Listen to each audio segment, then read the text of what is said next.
Growing up in Little Village, it was tough. Sometimes we were getting into fights.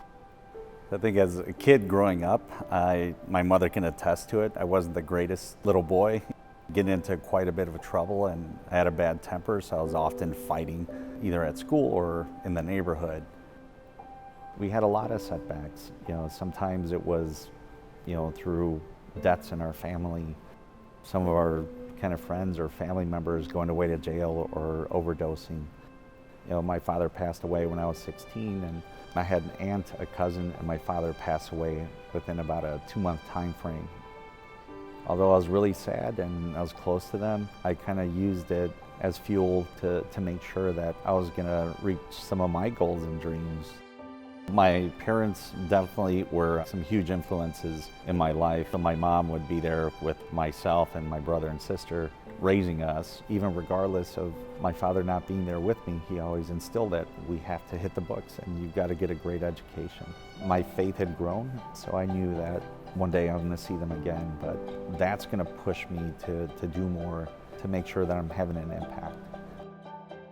Martin Cabrera is a person who is very humble and always sees everything through the lens of social justice in all of the work that he does at every single level. He campaigns to make sure that other people are as dedicated to youth, especially those youth that are underprivileged, to motivate them about their education, to get them to stay in school, providing scholarships, always thinking, how can I make the world a better place? I was fortunate where I guess I had strong faith in God, so I always look at Jesus as a role model, and what he did, how he acted, more so his actions, was kind of something that always inspired me and wanted me to be, in a small way, like him. Martin is an individual of impeccable character. He embodies what we call in our Jesuit world the cura personalis, that intense care for each individual, whether client, whether friend, whether family member, or next door neighbor.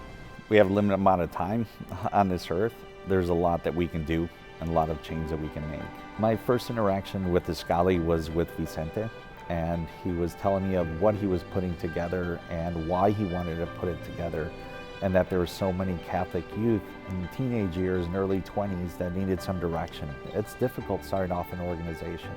Even more the reason why he was doing it and the difference he felt he could make. I wanted to make sure that we're going to be supportive of him, and also calling on some of my other friends to be supportive of his efforts and what this organization can be.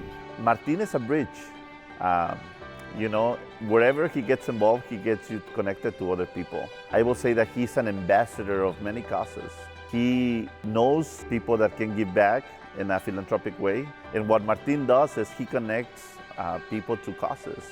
You cannot find somebody better than Martin for the Iskali Inspire Award. I think he embodies the values that we're trying to highlight, right? He came out of the Latino community. He's not just somebody that is successful. He's somebody that throughout his career and throughout his path has always been connected to the community, has always been connected to his roots. He carries the Latino flag in whatever room he enters. It's an honor to receive the Inspire Award from Iskali because of who they are and all that they've accomplished. But I know for those Iskali members, they're young, sometimes they're going to have some difficulties in life, but even if they could see that, hey, Martin was able to do it, I could do it too. Hopefully what we are doing in Iskali is creating the next generation of Martins. So all those struggles that you go through, they're actually good struggles, and they may be tough experiences or bad experiences, but you learn from them. It makes you a whole lot stronger.